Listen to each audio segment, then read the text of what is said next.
Okey, untuk soalan gerak kerja 41, okey, yang mula-mula ni. Okey, soalan A dia kata bagi setiap graf berikut disuruh tentukan apa itu A dia, bilangan V dia. Okey, V kena ingat V adalah bucu.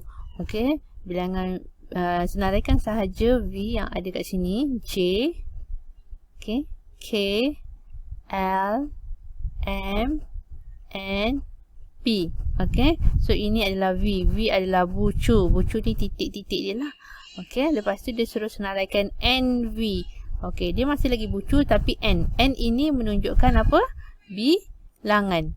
Okay, bilangan dia. Ada berapa senarai V tadi kita buat? 1, 2, 3, 4, 5, 6. So, jawapannya adalah 6. Okay, next dia tanya E. E ni apa pula? Okay, E adalah tepi. Okey, E adalah tepi. Okey, tepi tu yang macam mana? Tepi tu adalah garisan-garisan yang menyambungkan titik-titik tadilah. Okey, so E ni kalau kita nak senaraikan dia, okey, J, K, macam tu. Okey, lagi K, L. Lagi L, N. Tulis je semua, tak kisah mana-mana. Okey, mana-mana dulu pun tak jadi masalah. N, M. NP, kena tulis PN pun boleh. PL dan LJ ataupun JL. Okey, tu senarai dia. Okey, next dia tanya NV. NV macam tadi juga, bila N mesti melibatkan bilangan. So bilangannya ada berapa? Kita kena kira lah. Okey, bilangan dia 1, 2, 3, 4, 5, 6, 7. So jawapannya adalah 7. Okey. Okay, next, last kali dia kata D. Bilangan D. D adalah apa? D adalah darjah. Okay, D adalah darjah. Okay, darjah ni adalah bersamaan dengan rumusnya 2 kali bilangan E. Okay, kita dah kira E tadi. E ni 7. So, 2 darab 2. Okay, 2 darab 7. Okay. 2 darab 7 sama dengan 14. Okay. Ini soalan yang paling mudah sekali untuk senaraikan V, bilangan V, E dengan bilangan E serta darjah. Okay. Next kita akan pergi kepada soalan yang kedua.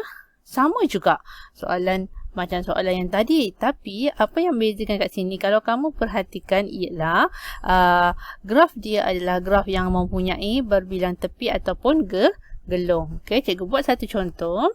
Okey, dia tanya V, kamu senaraikan macam biasa. Okey, ada hash K, L, M dengan J. Okey, itu V. Bilangan V, kita kira ada berapa yang kita senaraikan? 1, 2, 3, 4, 5. Okey, V yang kita senarai tadi. Okey, E pula. Okey, kat sini lah yang nampak perbezaan. Okey, E ni kita senaraikan, tengok cikgu guna yang ini. Hash K. Hash K. Lagi satu, KL. Lagi LM. Lagi MJ. Okay, next JL.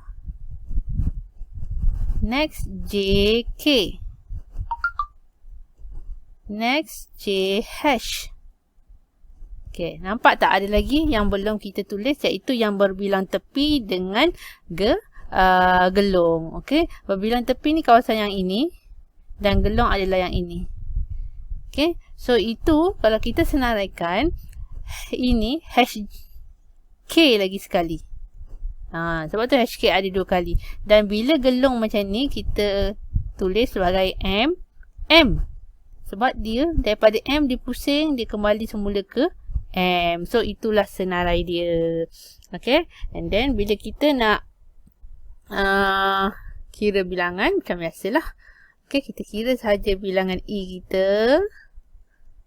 1, 2, 3, 4, 5, 6, 7, 8, 9. Dan last sekali D kita adalah 2 kali E, 2 kali 9 iaitu 18. Okey, tu satu contoh yang cikgu tunjukkan supaya kamu nampaklah macam mana nak selesaikan menulis bucu, tepi, bilangan dia dan juga darjah. Okey, kita pergi kepada gerak kerja 42. Okey, soalan ni dia dah bagi bucu dengan tepi dan disuruh kita lukis. Jadi, kita lukis saja. Okey, caranya ialah kamu tengok V dia dah bagi J, K, L, M, N. Jadi, kamu dotkan, titikkan J, K, L, M, N sesuka hati kamu, bentuk yang macam mana tak jadi masalah. Okey, tapi biasanya kita akan guna dalam bentuk hampir-hampir bulatan macam itulah. Okey, supaya kita senang nak hubungkan nanti. Okey, next dia kata dia punya tepi yang kita dah listkan ni bucu panggilnya V ni kita dah settle. Okey, dia punya tepi ni dia kata JK. So J dengan K dihubungkan. JN, J pergi dekat N. Dihubungkan. KL buat je lah. LM LN. Okay. So kalau lah kamu punya JKLMN tu kedudukan dia tak sama dengan cikgu, bentuknya akan lain lah, tak jadi masalah. Contoh macam ni. JKL MN MN. Okay. Kamu akan nampak bentuk dia macam ni. JK, J pergi K. JN, J pergi N. KL LM LN. Nampak? Kan berbeza. So, bentuk graf kita ni dipengaruhi oleh bucu-bucu yang kita letak tu dalam keadaan macam mana. Okey? Sama je.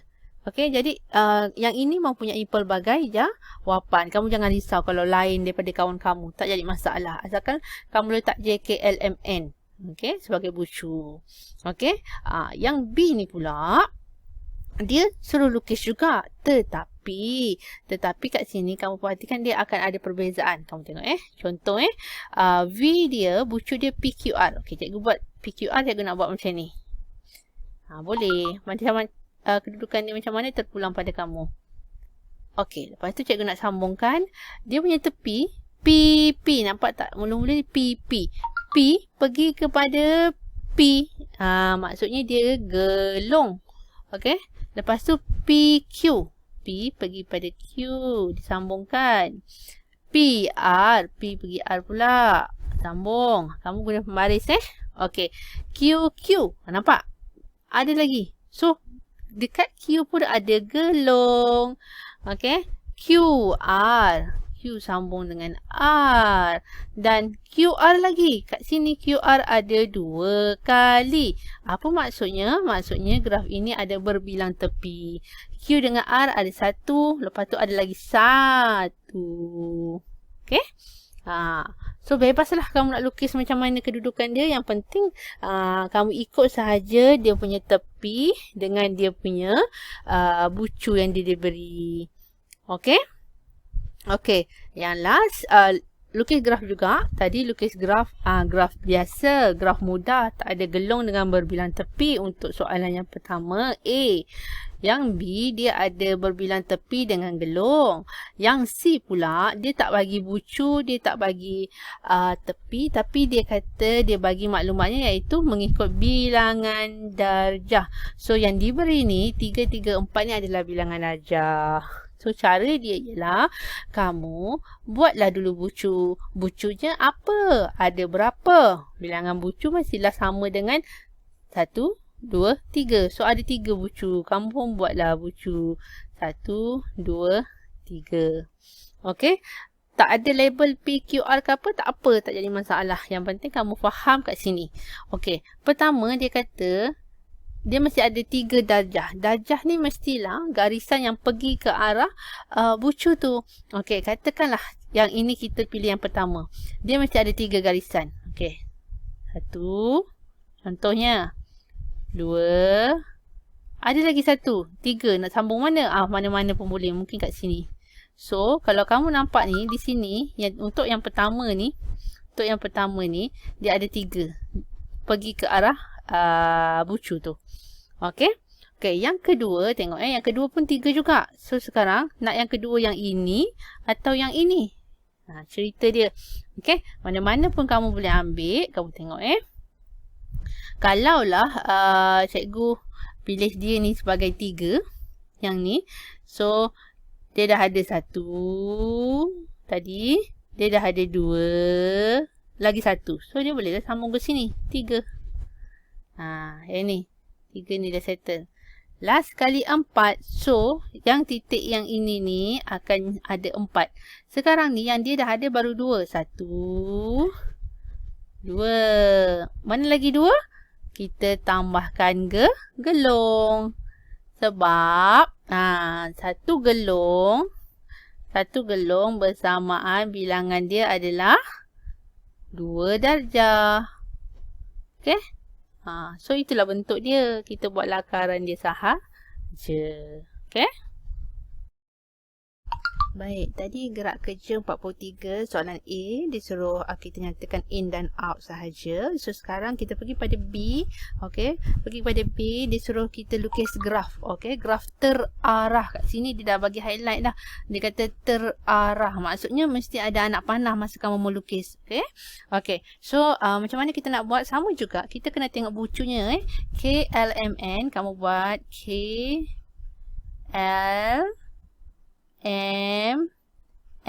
Terpulang kat kamu kedudukan dia, tapi janganlah sampai tulis KLMN dalam sebaris. Susah nanti kita nak buat tepi dia. Okey, next dia punya tepi dia bagi KL. So kita sambungkan KL, dan bila dia terarah KL, maksudnya K depan, L belakang. So K itu pergi kepada L, anak panah begini. Okey. Lepas tu KN. K pergi ke N. Anak panah dia K pergi ke N. L, M. L pergi ke M. L pergi pada M. L, N. Nampak? L, N. Anak panah dia ke sini lah. Sebab L pergi dekat N. Last sekali M, N. So, M, N. Okay, kamu lukislah cantik sikit So, kat sini perbezaannya ialah bila dia terarah, kita ada anak panah. Okey, kita ada anak panah. Okey, itu dia contoh untuk lukis graf yang terarah. Okey, kita pergi kepada gerak kerja 44. Okey, yang ini kita bincangkan hari itu, tapi cikgu nak ulang balik semula lah untuk siapa yang tak masuk kelas hari itu kan. Okey, kita dah masuk pada subgraf. Okey, subgraf ni ialah sebahagian daripada graf. Dia suruh kita tandakan tik pada subgraf bagi graf G. Ini graf yang asal. Ini yang dia bagi ni, ini graf yang asal. Dia suruh kita tengok, katakanlah cikgu labelkan kat sini A, sini B, sini C, sini D. Okey, adakah A ni, gambar A ni, dia subgraf bagi graf ni? So, macam mana kita nak tentukan dia subgraf ke tak? Kita tengok satu-satulah. Betul P, sini P. Sini S, sini S. Betul? Q, Q. Okey, so kita kena tengok tepi dia juga. Antara PQ, dia punya tepi E1. Betul. Antara PS, dia punya tepi E4. Betul. Antara QS, tepi dia 5. E5. Betul. So, bila betul semua, barulah kita tandakan tik mana kita cakap yang A ini adalah subgraf bagi graf G. Okey. Okey. Yang kedua, tengok. P, Q, S, R. P ke Q, E5. Tapi di sini, kejap Tapi di sini, bukan E5. Nampak tak? Okey, di sini E1 dah terang-terang kat sini lain. Bila lain satu je dah automatik dia bukan subgraf. Okey. Okey, C macam mana C? Okey, tengok. QR E2. Betul dah QR E2. PQ E1. Okey, betul. So betul kita tandakan. Okey, itu yang dipanggil subgraf. Kita tengok satu-satu bilangan bucu dan tepi dia. Okey. Okey, yang B. Soalan B, dia suruh kita lukis 2 subgraf. Tadi dia dah beri. Kita nyatakan dia betul atau tak. Sekarang dia suruh lukis. So, kita bebas nak lukis apa-apa sahaja. Okey, contohnya cikgu buat satu, dia nak 2 kan? Okey, yang pertama contohnya cikgu pilih. Okey, yang pertama cikgu pilih mungkin bentuk dia macam ni je. Okey, di mana sini Q, sini P, sini R. Okey, boleh? Okey, yang kedua cikgu nak pilih yang macam ini je. Boleh. Okey, sini P, sini Q, sini R. terpulang pada kita, kita buang mana-mana tepi ataupun buang mana-mana gelong, tinggalkan sebahagian sahaja. Asalkan di sebahagian daripada bentuk asal, itu dah dipanggil subgraph. Okey? Boleh? Okey. Nombor 3 ni cikgu bagi contoh lah. Cikgu macam ni, cikgu nak yang macam ni je. Ni macam ni, lepas tu macam ni, macam ni, macam ni. Cikgu buang dia punya ni, cikgu tak nak ni, tak ni. Boleh? Ini dipanggil juga subgraph. Okey, sebenarnya nak buang berapa banyak cikgu? Terpulang. Tak ada syarat. Okey, kamu boleh lukis pelbagai bentuk lah. Okey. Baik, okey, kita pergi pada gerak kerja 45. Okey, kita dah masuk bahagian pokok Okey, dia kata kena pasti sama ada setiap yang berikut adalah pokok atau bukan pokok. Okey, ini ingat satu perkara penting yang kamu perlu ingat sampai bila-bila, iaitu okey, bilangan bucu melebihi 1 daripada bilangan tepi. Okey, bucu lebih 1 dari tepi. Maksudnya, tengok contoh nombor 1 ni Kita tengok, kita kira berapa bucu. 1, 2, 3, 4, 5, 6. Bucu dia ada 6. Okey, berapa pula bilangan tepi dia? Kita tengok. 1, 2, 3, 4, 5. Okey, tepi dia ada 5. Okey, so bucu ni dia lebih 1 daripada tepi. Maka betul lah dia adalah pokok. Tengok tepi dan bucu sahaja. Okey, nombor 2. Berapa bucu dia? Kira 1, 2, 3, 4, 5. So sepatutnya tepi dia ada 4. Betul ke 4? Kita kira lah. 1, 2, 3, 4. Lebih 1. 5 juga. Maka tak boleh. Ini adalah bukan pokok. Senang je kan? Okey. Dan nombor 3 pun kita kira bucu dia ada 1, 2, 3, 4, 5, 6. Tepi dia sepatutnya 5. Tapi di sini ada berapa 1, 2, 3, 4, 5. Boleh diterima tak? Boleh. So ini adalah pokok. Okey, bilangan bucu dia lebih daripada bilangan tepi. Yang ini yang perlu kamu hafal, faham dan ingat. Okey. Last sekali dia suruh lukis pokok. Okey. So di sini kita kena juga step dia sama. Tulis bucunya berapa? 1, 2, 3, 4, 5. Tepi dia berapa? Tepi yang dalam gambar rajah ni, tengok 1, 2, 3, 4, 5. Okey, so sepatutnya dia 4. Jadi kita kena kurangkan 1. Kurangkan 1 tepi untuk menghasilkan 1 pokok. Okey, so cikgu boleh buang mana-mana tepi asalkan PQRST tu terkait dengan tepi. Okey, contohnya cikgu buat P Q S T R. Cikgu buat yang ini sambung sini, sambung sini, sambung sini, sambung sini. Cikgu buang yang ini. Boleh. Okey. Ada tak bentuk lain? Ada. Okey. Kita boleh buang yang lain pula. Contohnya, cikgu buang yang ini pula. Cikgu buang yang ini. Okey, ini satu contoh Okey, satu lagi macam ni. Macam ni, macam ni, macam ni. Naik ke atas. So, ini P. Ini Q, sini S, T, R. Okey? Boleh. Kita boleh buang mana-mana. Tetapi, okey kat sini, katakan nombor 3 ni. Boleh tak diterima? Cikgu rasa cikgu nak buang yang di sini. Ni. Okey. So, nanti dia akan jadi macam ni. Sini. P, Q, S, T, R. Boleh tak? Yang nombor 3 ini tak boleh. Kenapa? Sebab nampak tak? T ni tak terkait dengan S ni. Dia terpisah ni. Dia terpisah. Tak boleh. Okey, dia mesti disambung benda tu macam bercantum-cantum. P ke Q ke R ke S ke T ke. Okey? Tak boleh. Okey, sama juga macam ni.